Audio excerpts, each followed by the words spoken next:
ETF index mutual funds నేర్చుకుని stock మార్కెట్లో రాణించాలనుకుంటున్నారా? వెంటనే ఈ నెంబర్కి కాల్ చేయండి.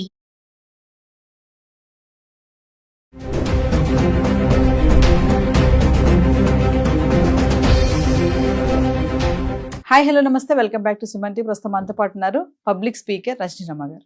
నమస్తే మ్యామ్. నమస్తే నవీన.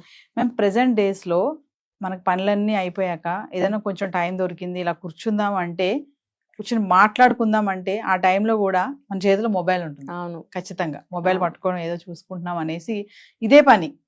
అంటే ఒక్కరోజు కూడా ఆ మొబైల్ని మనం పక్కన పెట్టి ఉండలేమా? ఈ మధ్య కాలంలో ఈ జనరేషన్లో వైఫ్ అండ్ హస్బెండ్ రిలేషన్స్ చూసుకుంటే, మ్యారేజ్ అయ్యాక పెళ్లి ఆల్బమ్ ఉంటుంది చూసారా, అది వచ్చే లోపే డైవర్స్ అయిపోతున్నాయి కొంతమందికి.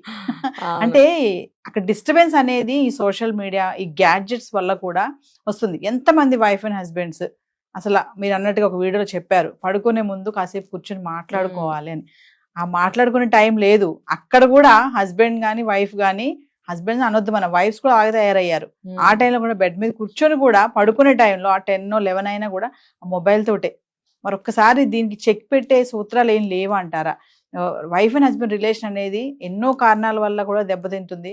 మరి ఈ గ్యాడ్జెట్స్ వల్ల కూడా దెబ్బతింటుందా అంటే ఒకసారి దాని గురించి. మీరు ఎక్కడికో వెళ్ళిపోయారు. పెళ్లిపీటల మీద అబ్బాయి చేతిలో అమ్మాయి చేతిలో ఫోన్లు ఉండట్లేదా? నిమిషానికి ఒకసారి పక్కన తీసి పెడతారు. చూడట్లేదా? చూస్తున్నారు. Notifications. పెళ్లి జరిగేటప్పుడు కూడా ఏంటండి, ఒకరినొకరు చూసుకోవాలి కదా. ఇప్పుడు పాపం ఒక నిమిషం కావాలి, పక్కన పెడతారు జీలకర్ర బెల్లం పెట్టినప్పుడు. లేకపోతే అక్కడ కూడా పట్టుకుంటారు. ఎందుకంటే పంతులు చెప్తారు, జీలకర్ర బెల్లం పెట్టినప్పుడు తెర ఒకటి అడ్డం పెడతారు. ఆ తెర తీయంగానే చూపులు కళ్ళు కలిపి చూసుకోమంటారు. చూపులు కలిసిన శుభవేళ అంటారు దాన్ని. అంటే అది ఆచారం పాతది. ఇప్పుడు పెళ్లికి ముందే లవ్వులు చేసుకుంటుంటే ఇంకా తొలి చూపులు ఏంటి, లేకపోతే చూపులు కలిసిన శుభవేళ ఏంటి, అదేం కాదు. సాంప్రదాయాన్ని పోగొట్టకూడదని అది ఒకటి ఏర్పాటు చేస్తారు. అసలు అర్థం అప్పుడు చూసుకోవాలి అని. అలా చూసుకోవడం వల్ల కళ్ళు కమ్యూనికేట్ చేస్తాయి వాళ్ళ భావాల్ని, వాళ్ళ మనసులో ఉన్న ఉద్దేశాలని కూడా. ఇప్పుడు అది లేకుండా పెళ్లి పీటల మీదే నిమిషానికి ఒకసారి సెల్ ఫోన్ చూస్తారు. ఇంకా గట్టిగా మాట్లాడితే పెళ్లి కొడుకే ఫోన్లో డెకరేషన్ వాళ్ళతోటి, ఆ చుట్టాలు గనక వస్తుంటే లొకేషన్ పెట్టమని పెళ్లి కొడుకుకి ఫోన్ చేసి అడగడం లాంటి దరిద్రమైన పనులు కూడా జరుగుతున్నాయి. పక్కన ఎవరైనా చూసుకోవచ్చు కదా, పెళ్లి కొడుకే ఫోన్ చేస్తారు. చుట్టాలు అవనివ్వండి, ఫ్రెండ్స్ అవనివ్వండి, లేదా పెళ్లి కూతురు తరఫు వాళ్ళైతే ఆ అమ్మాయికి చేస్తూ ఉంటారు. ఇది అసలు ఎంత మాత్రం కరెక్ట్ కాదు. ఉంటారు కదా పక్కన, లేదంటే వెడ్డింగ్ కార్డ్స్ మీద నెంబర్స్ ఇస్తారు, ఫోన్ నెంబర్స్. ఆ నెంబర్కి ఫోన్ చేస్తే వేరే ఎవరి నెంబర్ అని ఇస్తే వాళ్ళు చూసుకుంటూ ఉంటారు. ఆ పని చేయరు, డైరెక్ట్గా వీళ్ళకే ఫోన్లు చేస్తారు. మా ఫ్రెండే కదా, మా సొంత చుట్టమే కదా అని చెప్పి. ఇంకొకటి ఏంటంటే వాళ్ళు కూడా నిమిషానికి ఒకసారి మెసేజ్లు వస్తున్నాయా వాటి కోసం వాట్సాప్లో ఓపెన్ చేసేసి చూస్తూ ఉంటారు. అంటే సరే పెళ్ళి అయిపోయిన తర్వాత కూడా ఇదే స్థితి. పెళ్లికి ముందు అంటే పెళ్ళి అయ్యే వరకు పోనీ మాటలు ఉండవు అనుకుందాం, పెళ్ళి అయిన దగ్గర నుంచి మాట్లాడుకోవచ్చుగా పోనీ. అప్పుడన్నా ఫోన్ పక్కన పెట్టి పెళ్ళి అయింది కాబట్టి, భార్యాభర్తలు అయ్యారు కాబట్టి ఏదన్నా మాట్లాడుకోవడానికి ట్రై చేయాలి. మాట్లాడరు. ఏంటంటే వీళ్ళకి మీడియా ద్వారానే మాటలు కూడా, ఇందులో ఏదైనా చూస్తారు దాని గురించి మాట్లాడుకుంటూ ఉంటారు. నేను చూశాను. ఆ ఫోన్లో చూడడము, చెప్పుకోవడం, నవ్వుకోవడము, లేదా కాసేపు ఫ్రెండ్స్ వస్తే కొంచెం ఎంటర్టైన్ చేస్తారు. ఇంకా వాళ్ళు ఎంతసేపు ఉండరు కదా, తర్వాత మళ్ళీ వీళ్ళలాగా. ఈ పద్ధతి అనేది పోవాలి. అంటే మీరు అన్నట్టుగా మేడం, మామూలుగా ఈ మొబైల్స్ లేకుండా ఒక గంట అయినా మనం ఉండగలుగుతామంటారా? ఉండలేము. అంటే అవసరం ఉంటేనే చూడాలి. మరి అందుకే చెప్పేది, ఇప్పుడు మీరు నేను మన అవసరానికే చూస్తాం దాన్ని. అదే పనిగా దాంట్లో వేరే ఏం చూడం. ప్రోగ్రామ్ కి సంబంధించినవి మీరు ఏమైనా నోటిఫికేషన్స్ పెడితే చూడడము, నేనేమైనా రిప్లై ఇవ్వాలంటే కూడా అంతవరకే కదా మనం చూస్తాము. అది అందరూ తెలుసుకోవాలి. అది మనకి అవసరాన్ని తీర్చే ఒక వరం. అది దేవత అని చెప్పుకోవాలి. అవసరాన్ని తీర్చే మంచి, మనకి ప్రపంచాన్ని మన చేతిలో ఉంది అంటే నేనైతే అది దేవతా స్వరూపంగానే అనుకుంటాను. ఏది తెలియకపోయినా గబుక్కుని మనం అది చూసుకుంటే వెంటనే మన చేతిలో నాలెడ్జ్ పెడుతుంది. మరి అటువంటి దాన్ని మన అవసరానికి వాడుకోవాలి, కానీ అన్నెసరీగా పిచ్చి అన్ని చూడకూడదు. అవన్నీ చూస్తుంటే అవే వస్తూ ఉంటే అసలుది పోతుంది అనమాట. అందుకని మనం మంచియే చూస్తూ, అవసరానికి అవే చూస్తే అవే వస్తూ ఉంటాయి. మనకి నాలెడ్జ్ని పెంచుకోవచ్చు. ఈ వీటి వల్ల ఏంటంటే గొడవలు వీటి వల్లే వస్తున్నాయి కుటుంబాల్లో. ఏ రిలేషన్ అన్నా భార్యాభర్తల వయసు కూడా లేదండి. చిన్న పిల్లల దగ్గర నుంచి ముసలి వాళ్ళ వరకు వీటిల్లో పడిపోయారు. ఇప్పుడు తెలియనివి కూడా తెలుసుకుని మినిమం వాళ్ళకి ఎంతవరకు అవి వాట్సాప్లని మెసేజ్లని ఇంతవరకు ఫోటోలని ఇలాంటివి నేర్చుకుని వాళ్ళు కూడా అందులో మునిగిపోతున్నారు. మేడం ఈ మొబైల్స్ గ్యాడ్జెట్స్ వల్ల కూడా వైఫ్ అండ్ హస్బెండ్ మధ్యలో గొడవలు అవుతున్నాయంటే రీజన్స్ ఉన్నాయంటారు ఖచ్చితంగా. ఖచ్చితంగా మీరు ఒక విషయం మర్చిపోతున్నారు.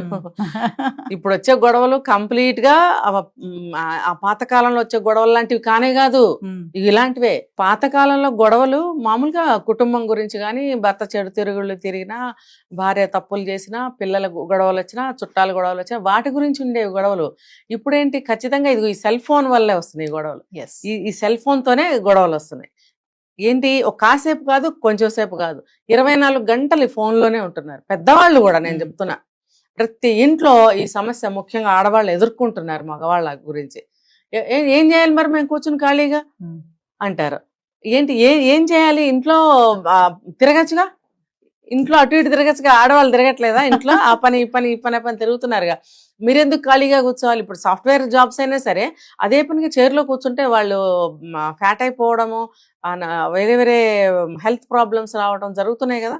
ఎన్ని ప్రాబ్లమ్స్ వస్తున్నాయో అందరికీ తెలుసు. ఒక్కటి కాదు, ఒబేసిటీ ఏంటి, కొలెస్ట్రాల్ ఏంటి, ఇంకోటి ఏంటి, అసలు ఒళ్ళు బద్ధకం వచ్చేసి ఒళ్ళు పెరిగిపోయి ఐడిల్గా అయిపోతున్నారు. అసలు బుర్ర కూడా మందం అయిపోతుంది. ఇంకా వారు దేని మీద ఉండదు, ఆ సిస్టమ్ ఉంది, సిస్టమ్ పని చేసుకుంటూ ఉంటారు అంతే. ఇంకా లేగవరు, మధ్యలో ఫోన్ చూసుకుంటూ ఉంటారు. ఒకవేళ జాబ్ అవర్స్ అయిపోతే కూడా ఇంకా దీంట్లో వేరే మరి ఎందుకంటే మాకు కొంచెం రిలీఫ్ కావాలి, రిలాక్సేషన్ కావాలి, ఎంటర్టైన్మెంట్ కావాలి అని మొదలు పెడతారు. అదేంటంటే రేగి చెట్టు కింద గుడ్డివాడు అని ఒక కథ ఉంది. ఒక చిన్న కథ చెప్తా. ఒక గుడ్డివాడు ఉన్నాడు. అందరూ బాగా తిరుగుతున్నారు, నవ్వుకుంటున్నారు, మాట్లాడుకుంటున్నారు, అటు వెళ్తున్నారు ఇటు వెళ్తున్నారు, మాటలు చెప్పుకుంటున్నారు, నవ్వుకుంటున్నారు. పాపం ఈ అబ్బాయికి ఏం కనపడదు. ఒక చోట కూర్చోబెడతారు. ఇది ఎప్పుడు పాతకాలం కథ కాబట్టి ఓ పక్కన కూర్చోబెడతారు. కూర్చోబెట్టినప్పుడు అతను ఏం చేయాలో తెలీదు, ఎవరి మాటలు వినపడవు. ఒక చోట కూర్చుంటే ఎక్కడో ఉంటారు వాళ్ళు నవ్వుకుంటున్నారా, తింటున్నారా, తాగుతున్నారా, తిరుగుతున్నారా, ఆడుకుంటున్నారా, పాపం ఈ అబ్బాయికి ఏమీ తెలియదు. అప్పుడు ఒకసారి చెప్పాడంట, నాకు ఏమీ తోచడం లేదు, నాకు ఏం మాటలు వినపడట్లేదు, ఏమి తెలియటం లేదు, మీరు అందరు ఎక్కడ ఉంటున్నారు అని అడిగితే వెటకారంగా అన్నమాట. వెటకారంగా ఏం చేశారు, ఆ ఒక వ్యక్తి నువ్వు ఒక పని చేయని చెప్పి తీసుకొచ్చి ఒక రేగి చెట్టు కింద కూర్చోబెట్టాడట. ఆ కొమ్మలు ఉంటాయి కదా, ముళ్ళుతో ఉంటాయి కదా, అది ఇట్లా గాలికి ఇట్లా కదిలినప్పుడల్లా కొంచెం ఇట్లా తగులుతుంది. కొంచెం దూరంగా కూర్చోబెట్టి ఉండొచ్చు, మరీ గీరుకుంటే రక్తం వస్తుంది కదా. జస్ట్ ఆ కొమ్మ తగిలేటట్టుగా కూర్చోబెట్టి అది గాలికి ఎప్పుడైతే ఇట్లా కొమ్మ కదులుతుందో అప్పుడు నీకు ఇట్లా టచ్ అయినప్పుడల్లా నువ్వు నవ్వుతూ ఉండు అని చెప్పారట. పాపం నిజమే అనుకుని, అమాయకత్వం అయిన రోజులు కదా, నిజమే అనుకుని గాలి వీచినప్పుడల్లా కొమ్మ కదిలి ఇట్లా రాచుకుని వెళ్ళినప్పుడల్లా ఓహో వీళ్ళందరూ ఎక్కడ నవ్వుకుంటున్నారు, ఏదో సరదాలో ఉన్నారంటే కనపడదు కదా అని చెప్పి తను కూడా నవ్వటం మొదలుపెట్టాడు. అలా ఎంతోసేపు అనమాట. అంటే ఆ భ్రమ మాయాలో ఉంచేసి వీళ్ళ పని వీళ్ళు. అలాగా వీళ్ళు కూడా ఏంటంటే ఒక్కట్లే సెల్ ఫోన్ పెట్టేసుకుని ఇలాగా రేగి చెట్టు కింద గుడ్డివాళ్ళలాగా నవ్వుకుంటూ ఉంటారు. అంటే అక్కడ ఒక్కళ్ళే ఉన్నాను, నేను ఇవేవో చూసుకుంటూ నవ్వుకుంటున్నాను, ఇంకా కుటుంబం ఉంది, నేను ఏం మాయలో ఉన్నాను అని తెలుసుకో. అతను రేగి చెట్టు కింద కూర్చున్నాడంటే అతను గుడ్డివాడు కాబట్టి అది వేరే విషయం. నువ్వేంటి కాళ్ళు అన్నీ ఉన్నవాడివి, నువ్వు లెగవాలి, తిరగాలి, మాట్లాడాలి, ఇంట్లోకి ఏమైనా వస్తువు కావాలని అడగాలి, అవసరం లేకపోయినా అడగాలి, అంటే కొంచెం మాట్లాడటం, లేకపోతే మాట్లాడటం మర్చిపోతారు. ఇప్పటికే మన తెలుగు అంతరించిపోయింది. చాలా మందికి తెలుగు తెలీదు. వాళ్ళ రీజనల్ తెలుగు అనేది ఉంటుంది, ఏ స్టేట్ అయినా ఏ జిల్లా అయినా, ఆ లాంగ్వేజ్ని మర్చిపోతున్నారు. ఏదోదో మాట్లాడేస్తుంటారు, మిక్స్ చేసేసి లాంగ్వేజ్ని, లేదంటే ఇంగ్లీష్లో మాట్లాడుకుంటారు. అలా మాట్లాడుతూ ఉంటే ఇంట్లో మన చెప్తారు పడికట్టు మాటలు అంటారు కదా, అంటే మన ఇంట్లో అలవాటు ఉన్న మాటలు, మన ప్రాంతానికి సంబంధించిన మాటలు ఉంటాయి. అవి మనం ఒకరితో ఒకరు మాట్లాడుకుంటూ ఉంటే ఆ మాటలు రిపీటెడ్గా తిరుగుతూ ఉంటే ఆ భాష బ్రతికి ఉంటుంది అనమాట. ఇంకొకటి ఏంటంటే మనం అలా మాట్లాడుకోవటం వల్ల మన ఫీలింగ్స్ని చాలా బాగా కన్వే చేయగలుగుతాం కూడా. అలా అనమాట. అది పోయింది. నేను చెప్పేది ఏంటంటే ఇలా ఇంట్లో తిరుగుతూ ఉండండి, ఏదో ఒకటి మాట్లాడుతూ ఉండండి. అప్పుడు ఇంట్లో వాళ్ళకి కమ్యూనికేషన్ బాగుంటుంది. ఇంకా చెప్పాలంటే వాళ్ళ రిలేషన్స్ బాగుంటాయి. ఏదైనా ఒక విషయం గురించి షేర్ చేసుకున్న వాళ్ళు అవుతారు. మరి ఒక పని ఏదైనా చెయ్యాలి అంటే షేర్ చేసుకోవటం ద్వారా మనం ఓకే అని ఒక డెసిషన్ తీసుకోవడానికి బాగుంటుంది. అన్ని విధాలా బాగుంటుంది. అంటే మనకి ఏదైనా సమయం దొరికింది అంటే కొంచెం మన వాళ్ళతో మాట్లాడాలి ఖచ్చితంగా. కూర్చొని. ఆ టైంలో కూడా మనం మొబైల్ పట్టుకుని ఆ, టైం దొరికింది కదా కాసేపు మొబైల్ చూద్దాం అనుకోకుండా దాన్ని కొంచెం పక్కన పడేస్తే ఉమ్, షేర్ చేసుకోవాలి. వైఫ్ అండ్ Share హస్బెండే గానీ, అవును. పిల్లలతో గానీ, పేరెంట్స్ గానీ, ఎవరైనా సరే. అవును. ఇంకొకటి కాస్తంత ఖాళీ దొరికితే ప్రతి ఇంట్లో ఒక హాలో ఒక బాల్కనీ ఏడుస్తుంది కదా, కూర్చుని కాసేపు 2 నిమిషాలు ఏమంటారు నేచర్ని నేచర్ని కూడా మనం కొంచెం ఆస్వాదించాలి. అది ఎండ అవనివ్వండి, వేడి అవనివ్వండి, చల్ల అవనివ్వండి, వర్షం అవనివ్వండి, కాసేపు కూర్చుంటే అది ఏంటంటే ప్రశాంతమైనటువంటి ఒక ఫీలింగ్ బ్రెయిన్లోకి Yes. వెళ్తుంది.